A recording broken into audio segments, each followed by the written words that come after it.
Hello again. The time had finally come to cross off another bucket list flying trip. My airplane in a bag was all packed after spending hours prepping the motor to get it through security without issues.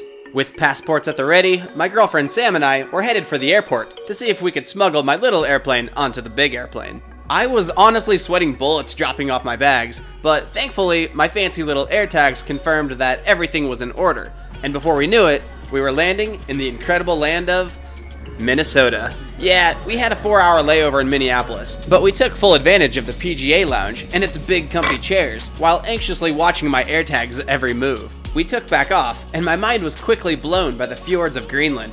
Hours later, we touched down in the land of fire and ice. I found a toasty spot to rebuild my paramotor and make sure it was still going to run.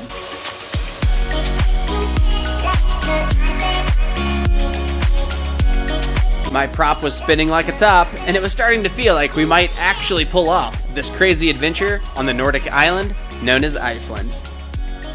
Next, we picked up our camper van that we'd call home for the next 9 days. Then we checked out the scene in Reykjavik before heading east towards the rest of the crew. We had a 3-hour cruise, and although we were running on fumes, the scenery surrounding us gave me the second wind I needed, and we found ourselves jumping out of the van to go see every waterfall along the route. So, social media spammed me with Iceland photos before we ever arrived, but somehow, the horses, waterfalls, and really just about everything was far more beautiful than anything that could have popped up on my phone screen.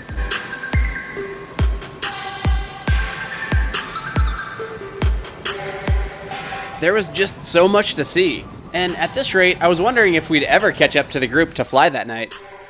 You guys might remember Rob and Joe from my Baja series, and the one and only Hillary from some of my road trips through Utah. Well, they'd all managed to sneak their paraphernalia into Iceland as well.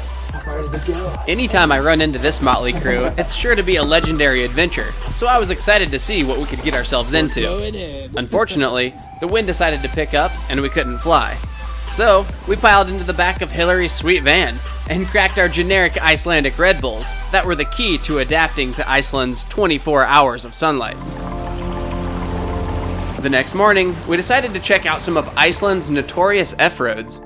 I grew up in a place where cruising backroads was dang near a religion, so when I heard about the countless river crossings, I knew 4-wheel drive was the only option when picking out our camper van. We got a little in over our hood on a few of these crossings, but before we knew it, we could see our green volcano destination. This whole area was otherworldly. There were glaciers in the background, and dust devils howled across the barren landscape. It was hard to believe that this was an actual road at all. There wasn't a soul in sight, and it kind of felt like we were the only people on the planet, whichever planet this was supposed to be. I was just happy to be here.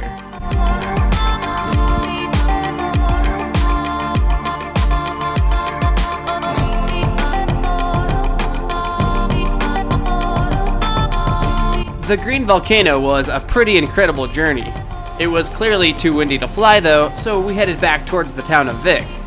Along the route, we stumbled upon more breathtaking waterfalls and eventually arrived at our first black sand beach, where we devoured our first black crust pizza. We'd been rushing all around Iceland for the last 24 hours, and I think it's safe to say that we worked up an appetite, and the extra carbs were much appreciated. The geometrical basalt columns were beyond cool. It's crazy to me that rocks can just end up looking this way naturally, and it was about this time that we noticed the wind start to die down. Finally, I was ready to do the number one thing I came here to do: fly a paramotor in one of the most beautiful, untouched landscapes on Earth.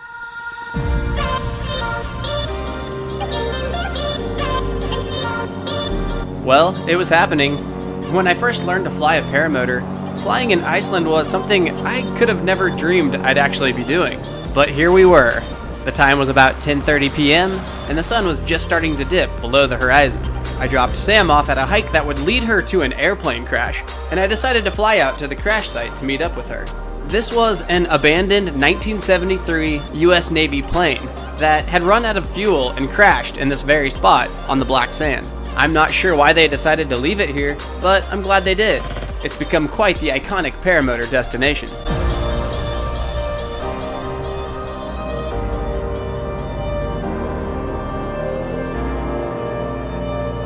I buzzed around the airplane a few times, and it really wasn't too crowded, so I figured I'd stop and hang out for a bit.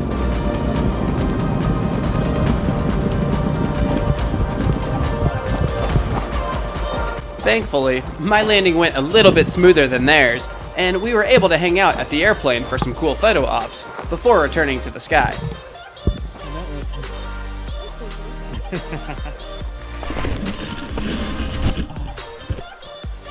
With my Nordic compass embellished propeller guiding me around Iceland, it was time to dive in deeper. Yes, this area truly had it all, and if you know me, no canyons would be left unexplored.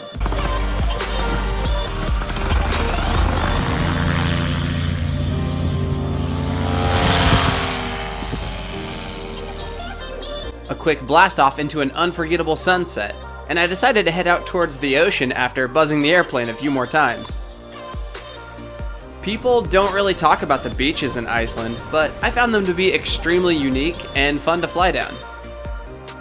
Getting to the beach was just half the fun, and carving around the black sand was just plain bizarre.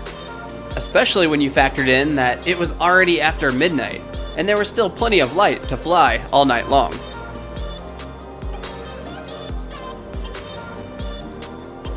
I did plenty of planning before this trip, but the truth is, the best part of this flight was discovering all the little things that didn't show up on Google Maps, like soaring along this ridge, and eventually turning to follow this river before my curiosity led me too far down the coast. This flight would have been unforgettable even if all I did was follow the river into some mountains, but instead, it led me straight to my first glacier, which of course I had to get a closer look at.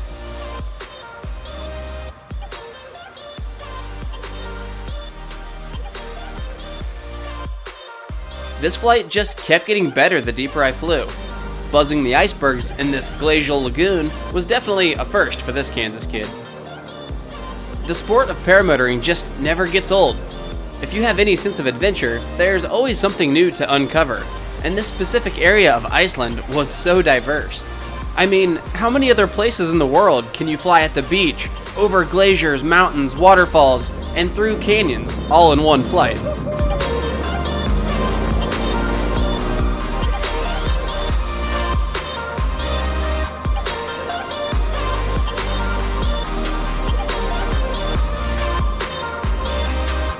Yeah, this spot was pretty special. Truly the best experience for my first flight in Iceland, and I'm glad I could soak up as much sunlight as possible. But it was now after midnight, and I was beyond ready to clock out.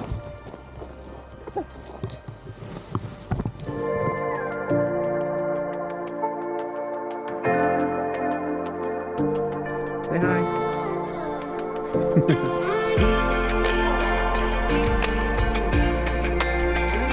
Sam and I had heard about this new volcano that was erupting on the west coast, so we knew we'd need some rest if we were going to make that trek. For me, I think seeing an erupting volcano up close would be arguably even better than flying a paramotor in Iceland. The next morning, we loaded up the not-so-trusty van, and although we were able to push it to its limits the day before, we might have just pushed it a hair too far. And before we knew it, we were calling our rental company from the side of the road. Our dreamy Icelandic road trip had just turned into a nightmare. Stay tuned for the next one. Thanks for watching, guys.